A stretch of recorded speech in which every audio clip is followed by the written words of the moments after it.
যে অফকোর্স ওনাদের যে বায়াসনেস এখনও যতটুকু আছেন সেটা করতে হবে। আমাদের সাথে একটা জায়গায় ওইখানে দ্বিমত হচ্ছে, সেটাকে আমরা কোট করেছি প্রধান উপদেষ্টার কথায়, যে দুই একটি দলের প্রতি আসলে নির্ভরশীলতার কথা আসছিল।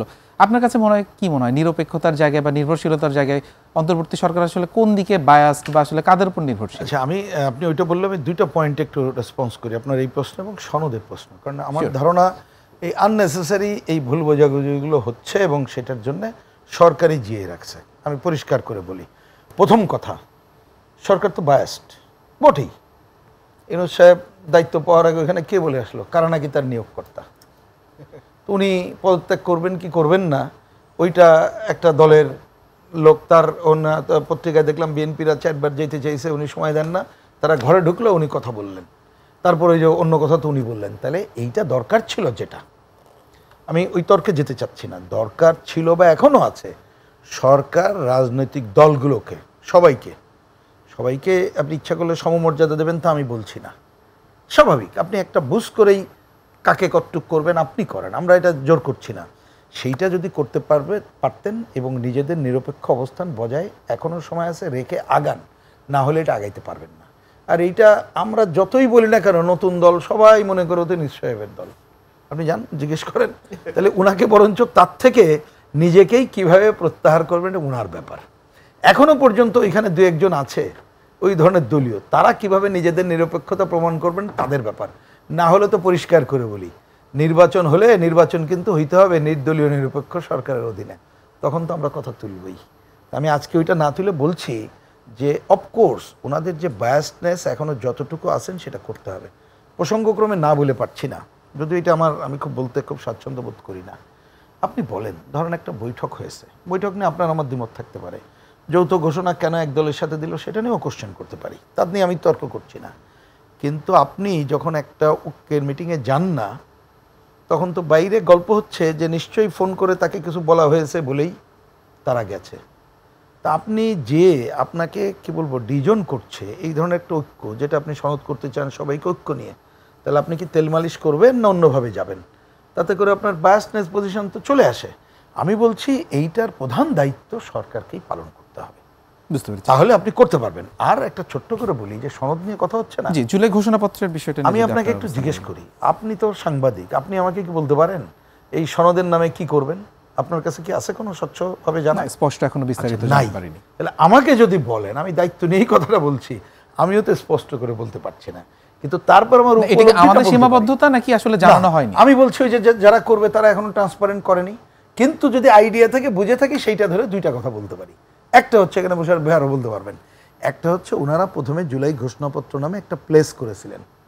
বাস্তবে শব্দটা আমি বলতে চাই না, কারণ বলতে চাইনি, কিন্তু ওই যে বাস্তবতার ক্ষেত্রে বলতে হয়, আপনি প্রভোগ করলেন বলে, কারণ আমি কোনো কথায় কেউ হার্ট করুক জটিলতা তৈরি হোক তা না, বাস্তবে তো ওইটা আর নাই চোখের সামনে, এটা তো সত্য কথা। যেটা একটা কাগজ দিয়েছিল আমরা নানাভাবে পেয়েছিলাম, তাহলে এখন আছে যেটা, যদি সেইভাবে ভাবে এটাকে আমি পজিটিভ দেখতে চাই। কোনটা? উনি কিছুটা বলেছেন যে আমরা যে দলগুলো বসেছি এবং ওই যে ওনারা যে আলোচনা করেছেন, আমি এখন অন্য তর্ক আলোচনায় গেলাম না, যতটুকু ওরা মনে করছেন যে রাজনৈতিক দল অন্য শ্রেণী পেশার মানুষ বা ইমেলে পেয়েছেন, যার ভিত্তিতে অধিকাংশ রাজনৈতিক দল 1, 2, 3, 4 করে, যে একটু আগে আমি বললাম যে এইবারে যে হয়েছে, এই পয়েন্টে আমরা ঐক্যমত্য হয়েছি।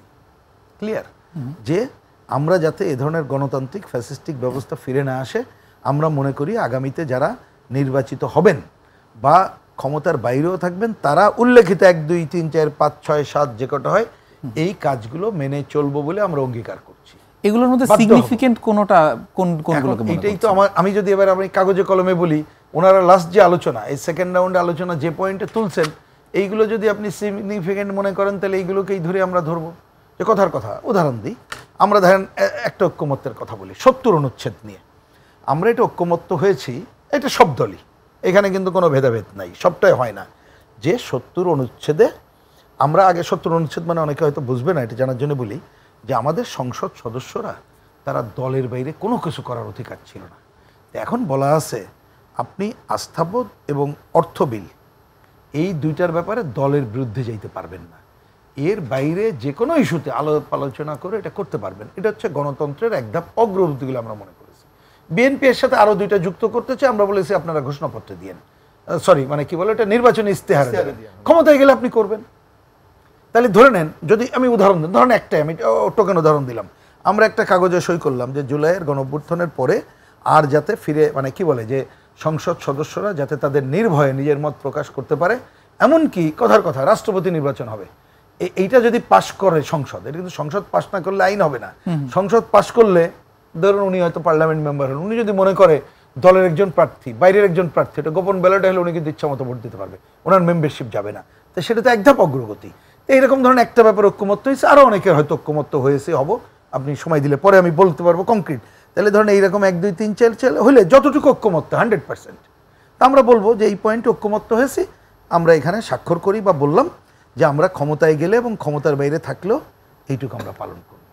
তাহলে আপনি এইটাই হতে পারে একটা, যদি আপনি সনদ করেন তাহলে তো কেউ দ্বিমত করবে না, কিন্তু আপনি এইখানে যদি চাপিয়ে দেওয়ার অনেক কিছু করতে চান তাহলে তো ভাই আমার দল তো আমি সই করব না। চাপিয়ে কেন দেওয়া হবে আপনাদের কাছে কেন মনে হচ্ছে? কারণ এর আগে তো কেন, আমি একটু কথা খালি বলে দিই, যেটা আপনি কথা বললেন আপনাদের টেলিভিশনে, জানি না মানে অন এয়ারে পরিষ্কার করে বলেছি, আমাদের সাথে একটা জায়গায় ওইখানে দ্বিমত হচ্ছে, সেটাকে আমরা কোট করেছি প্রধান উপদেষ্টার কথায়, যে প্রধান উপদেষ্টার সাথে 5ই অক্টোবর, আমি গত বছরের কথা বলছি, আমাদের সাথে যখন সেকেন্ড রাউন্ড ওনার ডাকে আমরা গেলাম এবং ওই যে কমিশন গঠন করেছে উনি জানালেন, তখন কিন্তু উনি অন রেকর্ড বলেছিলেন যে আমরা যেসব প্রশ্নে সবাই একমত হব সেইটাকে আমি গ্রহণ করব, আর যেটাই 19-20 হবে আমি চাইবো আলাপ আলোচনা করে একমত করা। কিন্তু কোনো বিষয়ে সবাইকে একমত হতে পারে, ওই যে বললাম হতে পারে কোনোটা।